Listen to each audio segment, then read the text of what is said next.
გაფიცვას უერთდებიან თბილისის გარდა რეგიონებით შიდა ქართლში იფიცება მსხვილი და საშუალო ბიზნესი მოთხოვნები. აქაც უცვლელია დაენიშნოს ხელახალი არჩევნები და გათავისუფლდნენ აქციებზე დაკავებული მოქალაქეები. გიორგი ახალკაცი ჩაგურთება დეტალებით პირდაპირ ეთერში გისმენ გიორგი.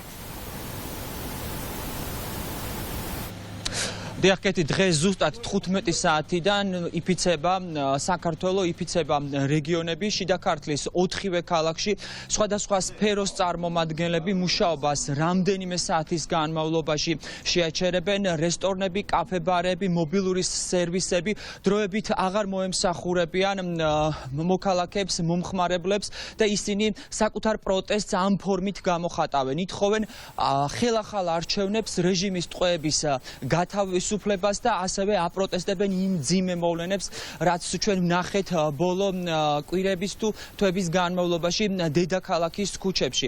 ჩვენი რესპონდენტები ამბობენ, რომ ქვეყანაში არის ახლა ძალიან მძიმე მდგომარეობა და ერთადერთი გამოსავალი ამ ყველაფრიდან არის ხელახალი არჩევნები. ანტისაოკუპაციო რესტორანი უერთდება საყოველთაო გაფიცვას. დღეს 3 საათიდან ვიფიცებით საქართველოს მასშტაბით და ვაპროტესტებთ ამ რუსულ რეჟიმს. ჩვენ ვითხოვთ ახალ არჩევნებს და ვითხოვთ ტყვეების პირადად რუსული რეჟიმის ტყვეების გათავისუფლებას. აუცილებლად დაიჯებიან ეს რუსული რეჟიმი დამთავრდება და ეს მოძალადე ტერორისტი ხალხი აუცილებლად წავა სანაგვეზე. არალეგიტიმური ხელისუფლება უნდა წავიდეს და დანიშნოს ხელახალი არჩევნები. გმირები არიან დღეს, ვინც საპრობილეში არიან დამწყეულები.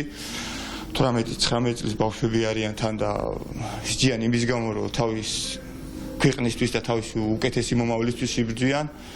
გაუგონარი ამბავი ხდება რა და გაფიცვა ეს ყველაზე მინიმალური რაღაცა რაც შეგვიძლია რომ გავაკეთოთ. რჩევას მივცემდი ამ ხელისუფლებას, რომ ტკბილად და მშვიდად წავიდნენ და ქართველი ხალხი ჯერ ისტორიაში არავის არ დაუმარცხებია და ამ ბრძოლასაც აუცილებლად ბოლომდე მივიყვანთ და მე პირადად უკან დახევას არ ვაპირებ და ეს სიტყვით მოგიწოდებთ სულ ყველას გაიფიცეთ, ეს არის თქვენი კონსტიტუციური უფლება.